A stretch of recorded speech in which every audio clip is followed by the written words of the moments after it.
Baik, shalom Bapak Ibu, selamat pagi, selamat Natal untuk kita semua. Tadi malam kita sudah menyelesaikan perayaan Natal kita di gereja, sekalipun di beberapa tempat saya salaman, belum katanya gitu ya. Begitu saya salam orang, selamat Natal, belum Pak, 25 katanya. Saudara, Natal itu setiap hari ya, namun kita merayakannya Kristen biasanya di bulan-bulan Desember, bahkan nanti ada yang Januari dan November kemarin juga sudah ada yang merayakan Natal.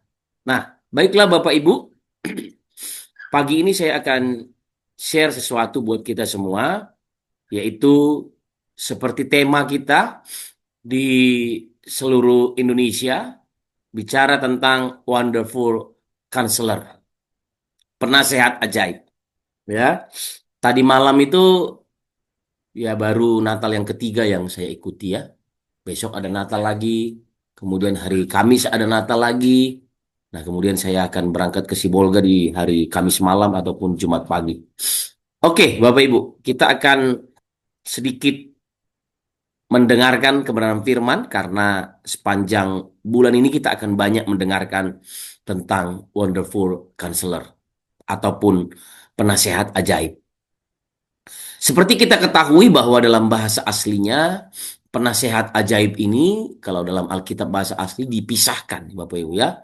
Jadi penasehat sendiri, ajaib sendiri. Tapi tidak masalah kita menggunakan bahwa dia adalah penasehat dan dia adalah ajaib. Kristus itu penasehat dan dia juga ajaib. Dan dalam tema kita tahun ini ataupun bulan ini dalam Natal kita akan pakai kata penasehat ajaib. Kita sering menyanyikan lagu penasehat ajaib, Allah yang perkasa, Bapa yang kekal, Raja damai. Sambutlah dia, siapa namanya? Yesus Tuhan. Nah, Bapak Ibu satu persatu saya akan tunjukkan buat kita bahwa ada banyak orang suka melihat mukjizat tapi tidak suka dinasehati. Saya ulangi lagi Bapak Ibu. Mukjizat itu untuk orang yang baru percaya ataupun belum mengenal Tuhan. Tetapi untuk kita orang yang sudah bertahun-tahun ikut Tuhan, kita butuh nasihat setiap hari dalam hidup kita. Karena Kristus, dia mau menjadikan kita, bukan menjadikan kita, membawa kita kembali kepada maksud penciptaannya, yaitu serupa dan segambar dengan dia. Itu sebabnya kita membutuhkan nasihat. Kan kita tahu bahwa ada peribahasa yang berkata seperti ini. Kepada siapa engkau bergaul, dengan siapa engkau bergaul, engkau akan semakin serupa dengan orang itu. Nah, siapa yang menasehati kita, kita akan menjadi sama seperti orang yang menasehati kita. Tapi masalahnya tidak banyak orang suka dinasehati. Ya, oke. Yesaya 9 ayat 5 sampai 6 berkata, sebab seorang anak telah lahir untuk kita. Seorang putra telah diberikan untuk kita. Lambang pemerintahan ada di atas bahunya. Namanya disebut orang apa? Penasehat ajaib. Saudara, yang pertama ini saya mau bilang gini, namanya disebut orang. Jadi waktu Yesus ada di dunia ini, dia sering berbincang-bincang dengan orang, dia sering mengajar, memuridkan, dan orang bilang gini, penasehat ajaib. Dia itu penasehat ajaib. Suka ya dengarnya ya. Tapi balik lagi Bapak Ibu, orang tidak banyak yang mau dinasehati. Nah, kemudian dikatakan selain disebut penasihat ajaib, Allah yang perkasa, Bapa yang kekal, Raja damai. Ayat 6 berkata begini, besar kekuasaannya dan damai sejahtera tidak akan berkesudahan di atas tahta Daud dan di dalam kerajaannya. Karena ia mendasarkan dan mengokohkannya dengan keadilan dan kebenaran. Dari sekarang sampai selama-lamanya, kecemburuan Tuhan semesta alam akan melakukan hal ini. Nah, jadi Bapak Ibu, dia sebagai penasihat ajaib itu firman Tuhan bilang gini, dari sekarang sampai selama-lamanya. lamanya. Nah, satu persatu. Pertanyaannya buat Bapak Ibu, buat KJP hari ini. Pentingkah nasihat dalam kehidupan Anda? Ya, saya ulangi Bapak Ibu. Nggak banyak orang suka menerima nasihat, nggak banyak. Saya bersyukur dalam hidup saya. Saya suka mendengar. Ya, saya suka mendengarkan orang. Orang mau ngomong baik, saya dengar. Orang mau ngomong nggak baik, saya dengar. Orang ngomong baik kepada saya terima itu sebagai nasihat. Orang ngomong nggak baik kepada saya terima juga itu sebagai nasihat. Dan saya mau bilang gini, nggak banyak orang, Bapak Ibu, yang menangkap kebenaran ini. Padahal kalau kita suka mendengar, semakin banyak informasi yang kita tahu, semakin banyak nasihat yang kita dapatkan. Nah, buat saudara, Bapak Ibu, pentingkah nasihat dalam hidup Anda? Bahkan dari seorang yang tidak suka dengan kita pun, kita bisa mendapatkan berkat sebetulnya. Ketika dia bicara, kita bisa mendapatkan nasihat.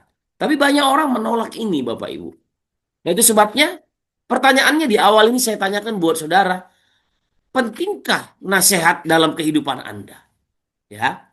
Nah, seorang ahli teologi berkata, Matthew Henry menjelaskan, pantas saja Yesus disebut luar biasa karena dia adalah Tuhan sekaligus manusia. Kasihnya adalah keajaiban, Bapak Ibu. Ya, katakan amin. Kasihnya lah yang menebus kita. Kasihnya lah yang membuat dia mati di salib buat kita. Kasihnya lah yang membuat dia datang ke dunia ini untuk menyelamatkan kita. Dan dikatakan gini, para malaikat dan orang-orang kudus yang dimuliakan dalam kelahiran, kehidupan, kematian, kebangkitan, dan kenaikannya. Dan dia luar biasa. Ini kata Matthew Henry ya Bapak Ibu. Dan kata Ibrani dari kata ajaib itu datang dari kata pala, yang artinya adalah menakjubkan. Berarti sesuatu yang tidak lazim atau di luar kebiasaan. Kata ini mencerminkan penjelasan manusia, Bapak Ibu. Sesuatu yang terpisah dari peristiwa normal, sesuatu yang tidak dapat dijelaskan. Dan itulah Yesus kita yang Maha Kuasa tidak dapat dijelaskan.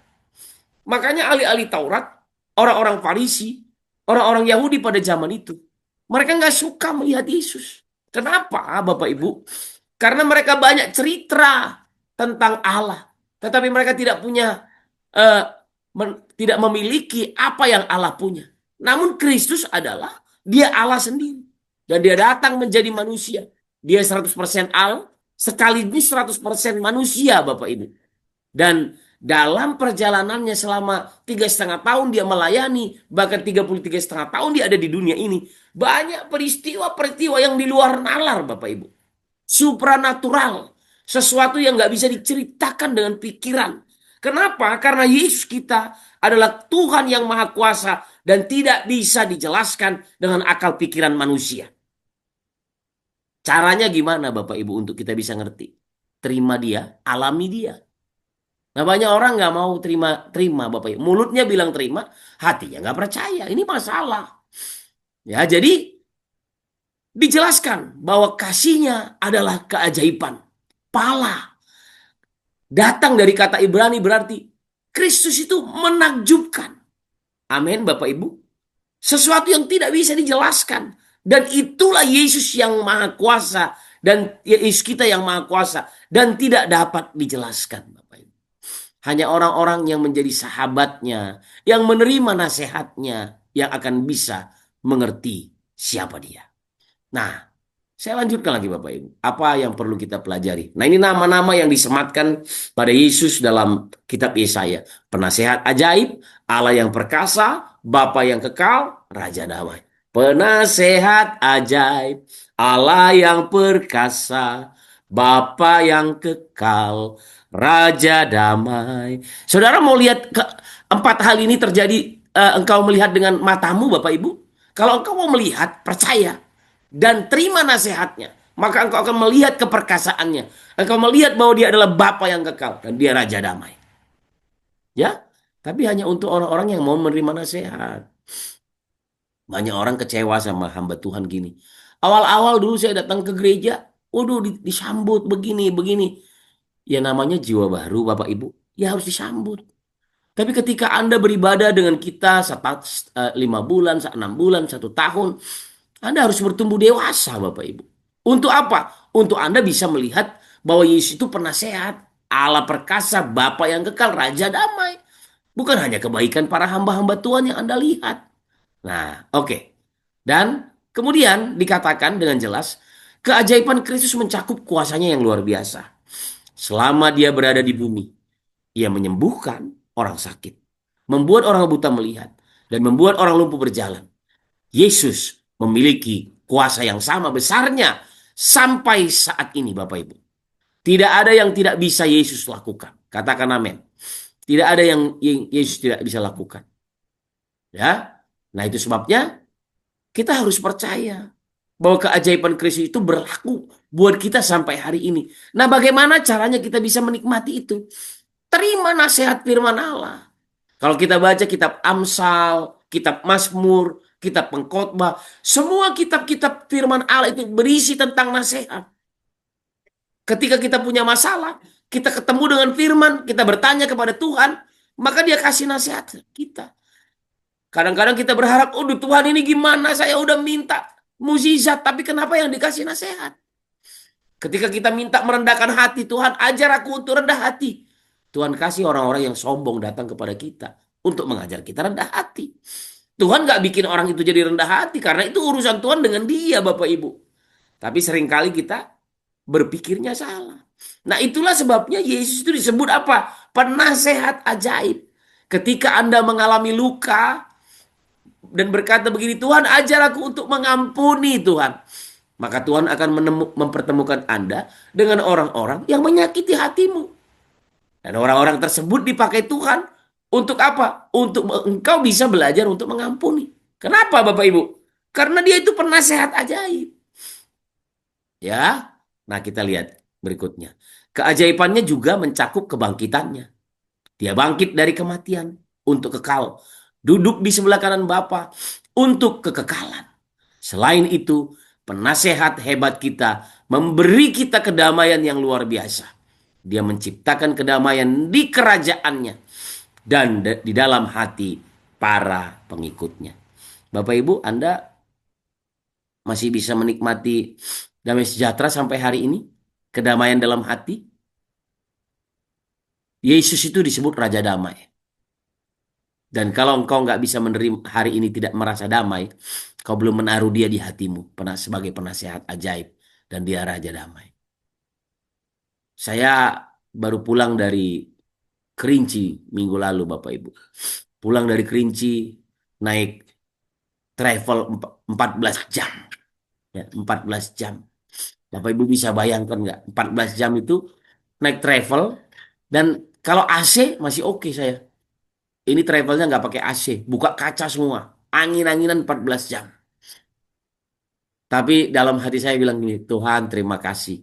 Hari ini aku diajar kembali untuk hidup dalam damai sejahtera Tuhan. Dalam keadaan apapun. Wow, Bapak Ibu. Saya ngobrol-ngobrol dengan orang di sebelah saya yang tentunya bukan beragama Kristiani ya. Dan kami cerita banyak. Saya cerita tentang bahwa saya hamba Tuhan dan hidup untuk melayani Tuhan. Dan waktu kami berpisah di Jambi, dia cuma bilang, Pak, terima kasih. Saya senang bisa ketemu dengan Bapak. Wah, Bapak Ibu, coba kalau saya ngomel-ngomel, apa ini orang-orang mobil nggak pakai AC? Orang bisa rasakan Tuhan nggak melalui hidup saya? Bisa rasakan damai sejahtera nggak? Nggak bisa, Bapak Ibu. Tapi waktu saya mulai merasa hati saya, Tuhan, aduh, mobilnya kenapa nggak pakai AC Tuhan? Tuhan kasih damai sejahtera. Minta nasihat dari firman Tuhan. Ya, nah sekarang pertanyaannya bagaimana Yesus melayani penasihat sebagai penasihat ajaib bagi banyak orang. Nah, dalam kisah kitab Yohanes diceritakan di Yohanes pasal yang ketiga, keempat, dan yang kelima. Nikodemus menerima nasihat dari Tuhan dan dia menjadi percaya. Karena dalam pembicaraan Nikodemus dengan Kristus, Yesus bilang gini, kalau kamu mau hidup, kamu harus mati. Wah, gimana caranya Bapak Ibu? Coba bayangkan, kalau mau hidup harus mati. Ini nasihat yang di luar nalar Bapak Ibu. Seorang itu harus dilahirkan kembali katanya. Bagaimana caranya? Tapi Nikodemus mendengarkan nasihat. Kemudian wanita di sumur Samaria. Dalam Yohanes 4 ayat 1 sampai 30 menceritakan seorang perempuan sundal, seorang pelacur. Dia bertobat menerima nasihat dari Tuhan dan dia menyelamatkan ataupun memberitakan Injil kepada satu kampungnya dan satu kampungnya menjadi percaya, Bapak Ibu. Karena apa? Dia menerima dan mendengarkan nasihat dari Yesus. Nasihatnya nggak enak buat dia, Bapak Ibu. Wanita Samaria ini wanita pelacur. Dan orang Samaria nggak bisa ketemu orang Yahudi, Bapak Ibu sebetulnya. Tapi ketika dia mendengar nasihat dari Tuhan Yesus, Yesus bilang gini sama dia. Kalau engkau minum air ini, engkau pasti akan haus lagi. Ya itu kan sebetulnya kalau orang mendengar, ya gue juga tahu, pasti gue haus lagi nanti. Setelah minum nanti beberapa jam lagi nanti haus lagi. Tapi dilanjutkan oleh nasihat dari Yesus. Tapi kalau engkau minum air yang hidup daripadaku, engkau tidak akan pernah haus lagi. Wah, membuat wanita ini berubah, Bapak Ibu. Nasihat siapa yang Anda dengar hari ini? Kemudian perempuan Samaria juga nasihati Yesus. Suamimu yang sekarang pun, yang tinggal dengan engkau, laki-laki yang tinggal dengan engkau, itu pun bukan suamimu. Wah, nggak enak nasihatnya Bapak Ibu. Nggak enak didengar. Tapi nasihat Yesus itu nasihat yang datang dari pribadi yang ajaib. Dan wanita Samaria ini berubah hidupnya. Dan kemudian dalam Yohanes 5, 1-9. Dan pria lumpuh di tepi kolam Bethesda. Orang berebut untuk lompat ke kolam Bethesda ketika airnya mulai eh, ber, bergerak gitu Bapak Ibu. Dan orang-orang yang pertama yang lompat maka akan sembuh. Tapi Yesus ketemu dengan pria lumpuh di tepi kolam Bethesda. Dia cuma bertanya dan menasehati. Apakah kamu mau sembuh? Tentulah Tuhan katanya. Tapi nggak ada orang yang bisa yang mau membawa aku ke sana Tuhan. Karena semua juga orang mau sembuh. Ya gimana dia mau sembuh Bapak Ibu? Dia lumpuh. Ketika air mulai bergerak di kolam Bethesda, maka orang yang bisa berjalan yang lebih dulu ke sana. Mereka juga mau sembuh duluan. Amin Bapak Ibu. Kadang-kadang kita ngalamin seperti pria lumpuh di tepi kolam Bethesda ini Bapak Ibu. Nggak ada orang yang mau menolong saya. Tapi ada satu penasehat ajaib. Dia yang setiap saat bersedia menolong engkau. Dia berkata kepada pria lumpuh ini, kamu mau sembuh? Bangkit berdiri, angkat tilam. Dan pria itu bangkit dan dia sembuh, Bapak Ibu. Bapak Ibu datang sama Tuhan, dia penasehat. Dia nggak bilang gini, sembuh, enggak. Dalam nama Yesus, dia nggak ngomong gini, sembuh kamu. Dia cuma bilang apa? Bangkit dan angkatlah tilammu. Wah, Bapak Ibu nggak mudah untuk melakukan itu. Nah itu sebabnya nanti Bapak Ibu baca di rumah. Apa yang terjadi dengan Nikodemus, apa yang terjadi dengan wanita Samaria lebih dalam lagi Bapak Ibu. Apa yang terjadi dengan pria lumpuh di tepi kolam Bethesda. Ya, nanti Bapak Ibu cek lagi kebenarannya. Dan hari ini ada 3 hal yang saya mau sampaikan. Dia penasehat ajaib. Bagaimana Yesus menjadi penasehat kita yang ajaib saat ini. Yang pertama, Yesus memberi kekuatan untuk bertindak. Nanti sharingkan di breakout room ini ya. Apakah ketika engkau mendengarkan firman Allah, engkau mau bertindak? Dan saya mau bilang gini Bapak Ibu. Yang memberi kekuatan kepada kita adalah firman itu sendiri. Sang firman. Jadi gak usah takut Bapak Ibu. Dia penasehat ajaib. Dan nasihat-nasihat yang diberikannya kepada kita memberi kekuatan untuk kita bertindak. Banyak kali kita udah dengar firman tapi kita nggak bertindak. Itu yang membuat kita gagal. Kita tahu untuk kehidupan keuangan kita bisa berjalan dengan baik, kita harus mengembalikan milik Allah yang adalah persepuluhan. Tapi banyak di antara kita berkata gini, aduh saya masih kekurangan, nggak cukup. Ah, cuma untuk gereja, pendeta yang ngabisin. Itu bukan urusan kita Bapak Ibu. Tapi waktu kita bertindak, kita akan melihat keuangan kita mengalami pemulihan. Ini bukan hukum transaksional Bapak Ibu. Tapi ini hukum tabur tuai kata firman. Dan hukum ini adalah hukum berbicara tentang apakah engkau percaya atau enggak. Sama seperti waktu pria di tepi kolam Bethesda. Bangkit, gulung tilammu, bereskan semua, pulang. Gak banyak orang yang mau Bapak Ibu. Bahkan orang bilang ketawa-ketawa. Mana mungkin. Orang yang bisa lompat pertama ke kolam Bethesda, dia yang sembuh. Tapi Tuhan bilang gini, kalau engkau mendengarkan nasihatku, aku yang bertanggung jawab akan perkataan.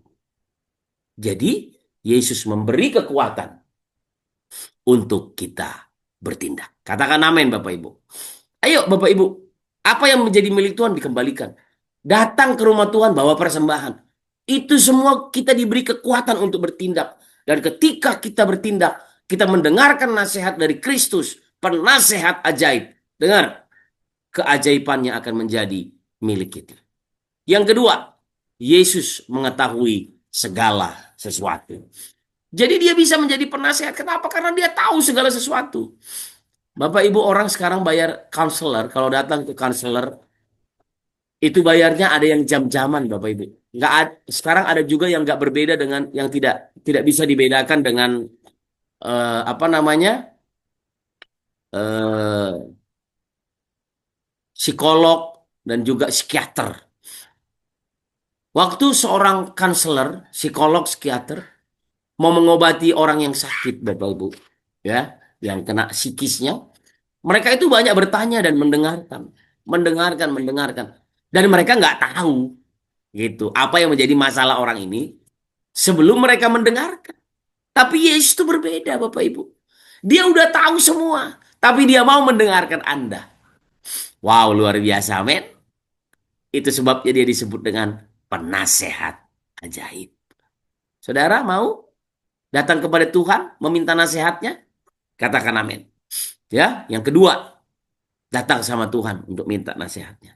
Yang ketiga, Bapak Ibu, yang terakhir, Yesus tidak punya jam kerja. Wow, kalau kita datang ke psikiater, psikolog, ataupun konselor, tarifnya jam-jaman, Bapak Ibu.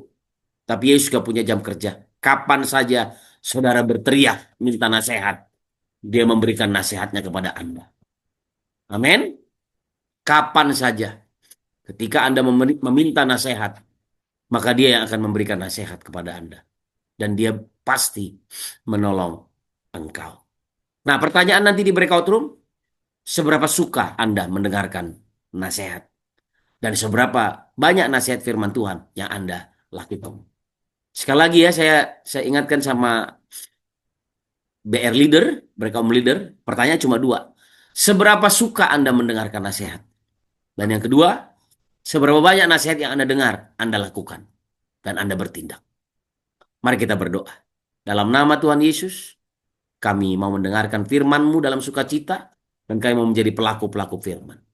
Terima kasih untuk semua nasihat firman-Mu, karena Engkau datang sebagai juru selamat, penasehat ajaib, Allah yang perkasa, Bapa yang kekal, Raja damai dalam hidup kami.